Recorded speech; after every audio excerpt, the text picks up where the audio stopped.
Welcome back. This is a lecture 14.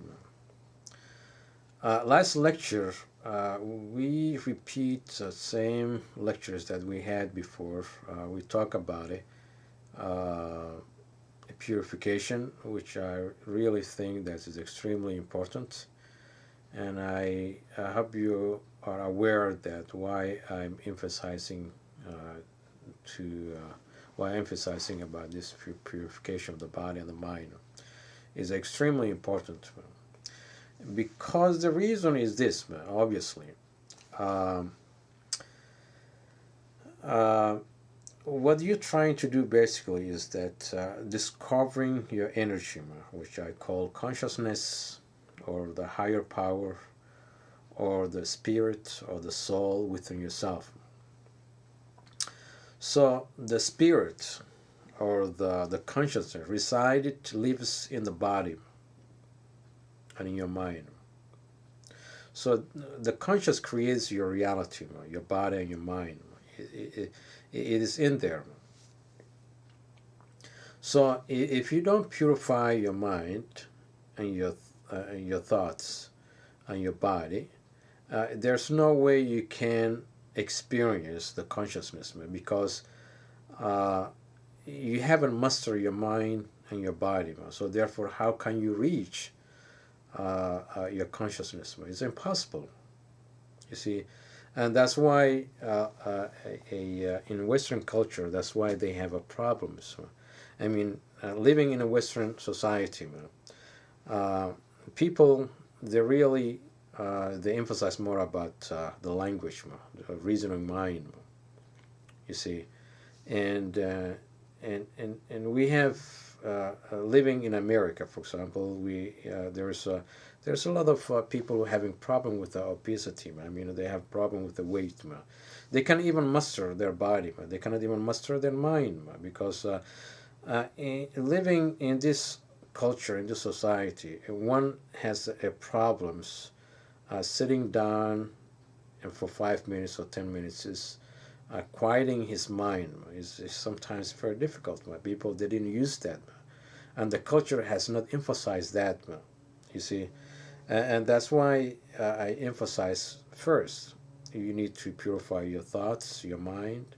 You need to purify your body. You have to exercise, run 3 miles, 4 miles. So you have to master the body and the mind, and then once you master, you can reach your consciousness through meditation, because you slows down your process of thinking. At the same time, your body is fit, and you're able to reach the higher consciousness or the spirit or the awareness or the conscious, whatever they call it. The language it has so many terminology and terms. Today, our lecture, we are going to talk about the mind, okay? One of the problem about in Western culture, you see, the mind is tremendous valuable for in our society. I mean, and that's caused problems, because you cannot just simply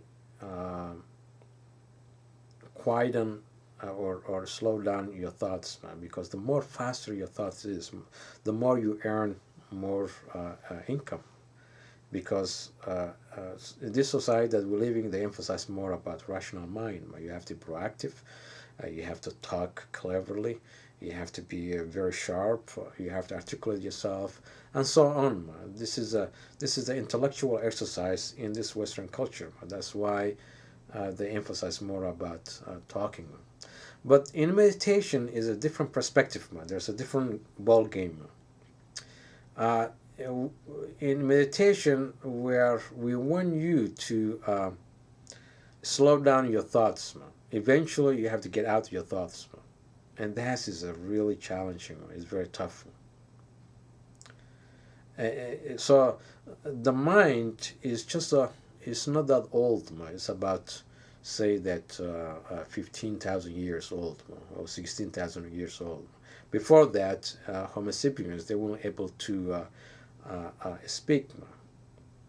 You see, the language started maybe 150,000 years ago.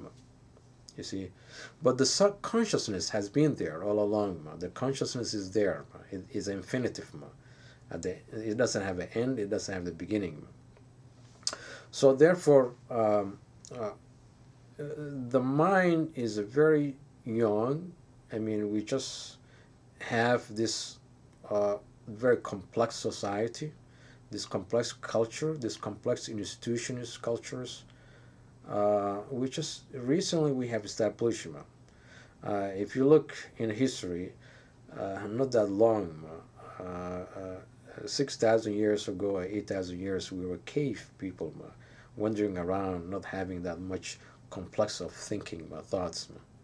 The more we move through all this evolution, industrial culture, industrial or farmers or domesticationists, and then we go to industrial revolution, and then we go to intellectual exercise, and then we are in a new age, science age, and then we are in technology age, or maybe perhaps eventually next 21st century or next 22nd century we may move to the century of the meditation, slowing down, going back to original stage, which is a consciousness. So the mind basically it is just an illusion. You see, right now you're watching this program, you're thinking about the past, and you're contemplating about the future, and those things doesn't exist because the mind cannot exist at this very moment. Now you're watching this program, you are right now right there watching this program.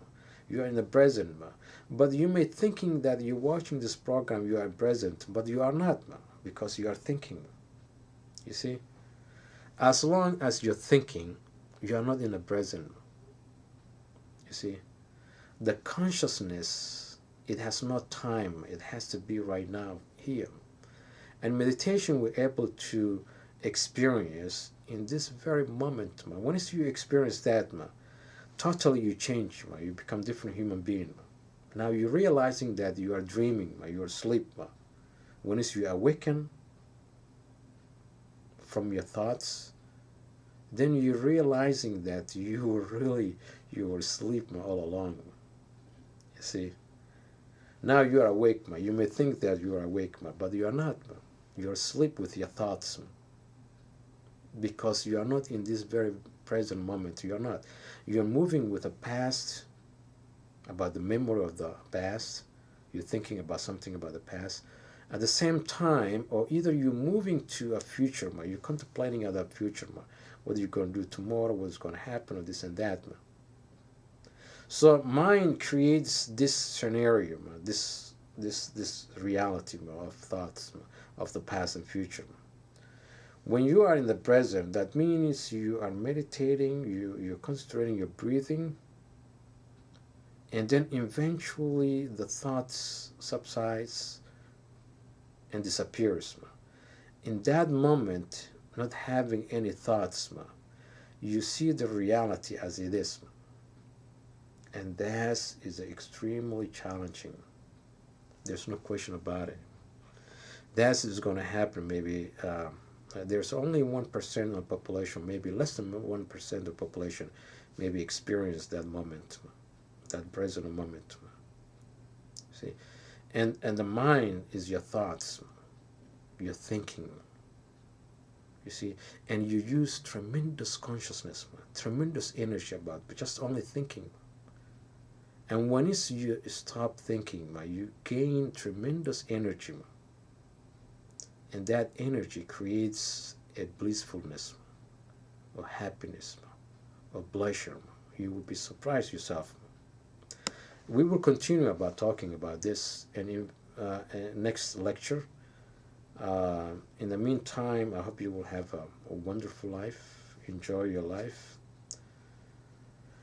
I don't think so there are any problem in life. It's just thoughts is the problems. If you get out the thoughts, you are really in heaven. Have a good time. Enjoy your life. I'll see you next time. Bye-bye.